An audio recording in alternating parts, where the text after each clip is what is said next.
Hello, this is Wally Wingert, talking with George S. Irving, who is the narrator for Underdog and many other characters on the Go-Go Gophers show, as well as Klondike Cat. George S. Irving. Mr. Irving, how are you today? Well, I'm vertical and breathing quite well. Very good to hear, very good to hear. Now, the narration opening for Underdog is classic, and I still know it to this very day. Do fans ask you to do that when they come up to you? No, I don't remember it, and I don't have it in front of me. It was one of the city's most humble and lovable characters was Shoeshine Boy, the whole thing. They used to play that at least twice an episode, and I love it. So how did you get the job as the narrator for Underdog in the first place? I auditioned the way I did all of my TV stuff, by auditioning. They didn't give anything away. And you also did a lot of Broadway and a lot of stage work as well. Oh, yes. Yes. Do you remember how many guys you were up against for Underdog? How many other narrators there were? Oh, there must have been a dozen. Oh, wow. Oh, yeah. They picked the right guy. Now, once you started working for TVT for Total Television Productions, they figured out that you were a pretty good actor and you could do some characters as well. So they started working you into the shows as this character, right here with the cigar. That's Tap Tap, the bad guy who bears an uncanny resemblance to Underdog and gets his name for his ability to cut diamonds. Did you have to audition for that as well, or once you were already the narrator, did they just kind of hand it to you? Oh, no, they just threw them at me, and we did them as well and as quickly as we could.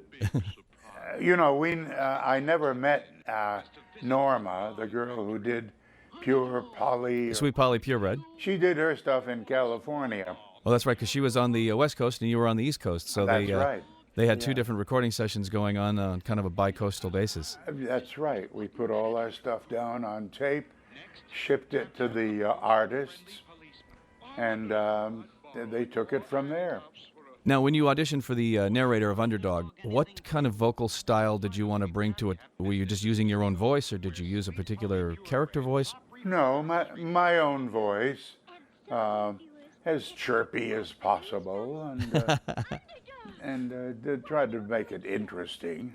Did you see a lot of the original sketches of some of the characters, or did you just kind of go in and have no idea what the characters look like? I cannot remember that. What year are we talking about? I believe around 1963 with the premiere in 1964. So this would have been quite a few years ago. Quite a few. Do you recall recording the recording sessions for a typical day on Underdog and Go-Go Gophers? I do. We all got there, and we got our pages, and we just did it. Put it down, sometimes a retake, but generally we prided ourselves on getting it in one shot. So you did it all ensemble with the exception of Norma, who was on the West Coast. Yeah.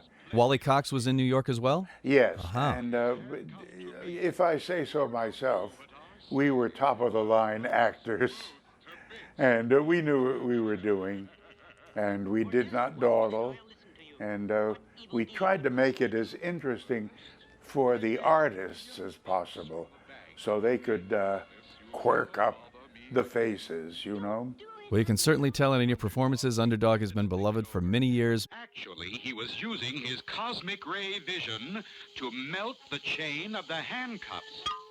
Then, like a bullet, It looks like Tap Tap has been wrapped up by Underdog.